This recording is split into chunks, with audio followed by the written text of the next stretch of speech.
छोटे शहर की संकरी पत्थर की गलियों में से एक हर सुबह सूरज की पहली किरणों से सुनहरी चमक बिखेरती और बारिश के बाद आकाश का प्रतिबिंब उसमें नीला नजर आता। इसी गलियों के कोने में एक साधारण सा घर था, जहाँ विली नाम का शरारती, प्यारा और बेहद होशियार बच्चा रहता था। उसकी घुंघराले भूरा केस वाले बाल, हरियाली और भूरे रंग के मिश्रित आँखों में जिज्ञासा की चमक और होठों के किनारे हमेशा एक शरारती मुस्कान रहती। उसकी चाल और कदकाठी में आत्मविश्वास झलकता था। ऐसा लगता जैसे वह उम्र से बड़े राज जानता हो, पर अभी सब खोलने का मन नहीं है। विली कोई साधारण बच्चा नहीं था। जब उसके दोस्त खेल में मस्त होते, वह बाजार के कोने में खड़े कवियों को सुनता और चुपचाप कागजों पर छिपे हुए शेर लिखता। उसके पिता उसे छोटे शब्दों के मास्टर कहते।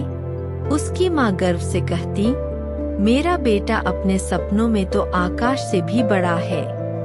एक सुबह शहर के मैदान में लाल मखमली चोला पहने नाजुक चेहरे वाला एक भटकता हुआ कवि आया। उसके हाथ में पंख की कलम और कंधे पर पुराना थैला था। उसका नाम मास्टर अलारिक था। उसने मैदान के बीच में खड़े होकर लोगों को अपने चारों ओर इकट्ठा किया और ऊंची आवाज में बोलना शुरू किया, जान लो कि शब्द सबसे तेज तलवार से भी धारदार होते हैं। ये बंद दरवाजों को खोल सकते हैं, ठंडे दिलों को गर्म कर सकते हैं। विली का दिल तेजी से धड़कने लगा। ये शब्द ऐसा लग रहा था जैसे केवल उसे ही कहे गए हों।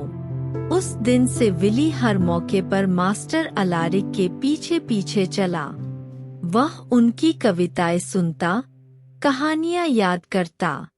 एक दिन उसने साहस जुटाकर पूछा, सर, क्या आप मुझे भी ऐसा बोलना सिखाएंगे? अलारिक मुस्कुराए, सिखा सकता हूँ विली, लेकिन यह मार्ग केवल शब्दों का नहीं है। तुम्हें 4 चीजों की आवश्यकता होगी: शब्दों की शक्ति समझना, त्याग दिखाना, प्रेम जानना और कला के माध्यम से लोगों को प्रभावित करना। अलारिक विली को बाजार ले गए। सेब, कपड़े, ताजा रोटी की खुशबू में घूमते हुए उन्होंने कहा, अब तुम्हें एक भिखारी की मदद करनी है।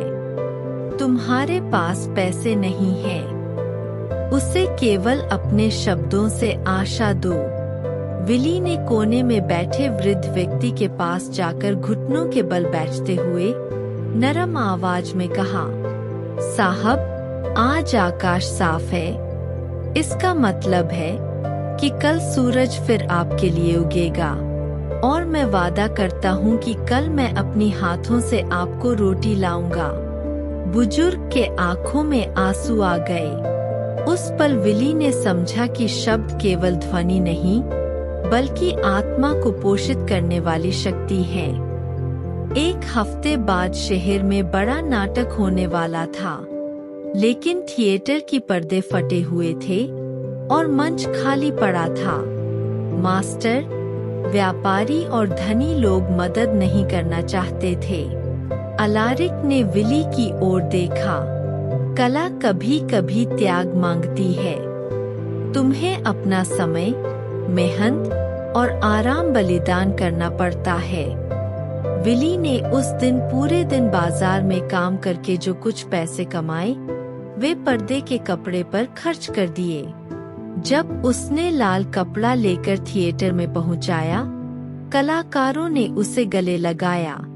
नाटक शुरू होने पर विली मंच पर नहीं था, लेकिन अपने दिल में सबसे बड़ा तालियां महसूस कर रहा था।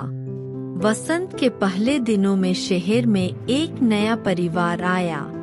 उनकी छोटी लड़की एलिनोर शांत और शर्मीली थी। बच्चे उसके साथ नहीं खेलते, उसे अजीब पाते। विली ने उसे शाम को पुराने लकड़ी के पुल पर अकेले बैठे देखा। वह उसके पास बैठा और अपनी जेब से एक छोटा कागज निकाला जिसमें अपनी लिखी कविता पढ़ी। जब दिल किसी और दिल को देखता है, भय घुल जाता है और दोस्ती फिर से शुरू होती है। एलिनोर मुस्कुराई। उस दिन से वे अच्छे दोस्त बन गए।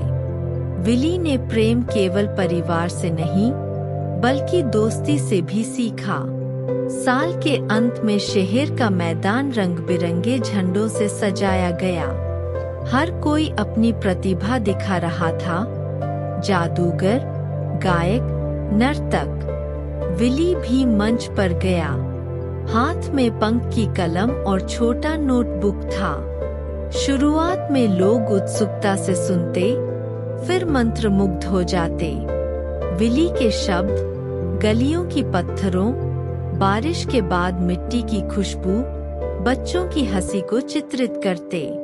सबसे बूढ़े बेकर्स ने भी आंसू पोंछते हुए कहा, इस बच्चे ने हमें केवल शब्द नहीं बल्कि अपनी आत्मा दी। उस रात अलारिक चुपचाप विली के पास आए। अब तुम केवल सुनने वाले नहीं बल्कि अपने शब्दों से दिल बदलने वाले हो। विली मुस्कुराया, लेकिन मुझे अभी बहुत कुछ सीखना है। अलारिक ने सिर हिलाया। हाँ, लेकिन यह मत भूलो, अगर कोई अपने शब्दों से पुल बना सकता है तो वह दुनिया बदल सकता है। सालों बाद भी शहर के लोग उस उत्सव में विली की कविताएं याद रखते। विली बड़ा होकर दूर शहरों गया, नाटक लिखा, मंच सजाया। लेकिन चाहे कितना भी प्रसिद्ध हुआ, हर नए नाटक की शुरुआत में वह यही पंक्तियां लिखता, शब्द एक दरवाजा है, खोलो, अंदर जाओ और अपनी दुनिया साझा करो। और उस दरवाजे के पीछे अभी भी शरारती, प्यारा, हरे फर्क वाले आंखों वाला, आत्मविश्वासी और हमेशा जिज्ञासु छोटा विली खड़ा था। उसने खुद से कहा, होना या न होना, यही सवाल है।